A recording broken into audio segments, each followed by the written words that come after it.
So we do run the 3 Poltergeist, the 2 copies of the single price Sinistcha for that Spill the Tea attack where we can discard up to 3 grass energies, doing 70 damage for each of them.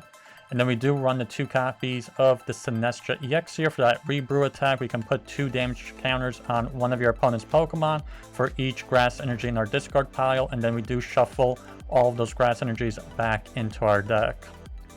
And then we also do run the 4 copies of the Teal Mask Ogerpon EX here for the ability Teal Dance, where once per turn we can attach a grass energy to this Pokemon and then draw a card for doing so.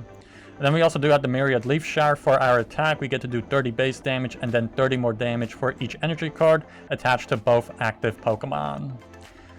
And for our Radiant, we do run the Radiant Greninja for the concealed cards for some extra draw support. And then lastly, we do have the 1 copy of the Fizzandipity EX for that ability Flip the Script.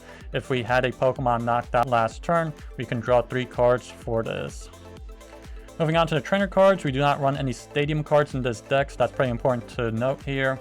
For our supporter cards, we do run the 3 copies of Boss's Orders for gusting up one of your opponent's bench Pokemon. We have the 3 copies of Iono for draw support as well as for some hand disruption. And lastly, we have the 4 copies of Professor's Research for some additional draw support. And for our Ace Spec card, we do run the Deluxe Ornament where we can attach this to a Pokemon, and if it is in the active spot and is damaged by an attack from your opponent, we can put 12 damage counters on that attacking Pokemon.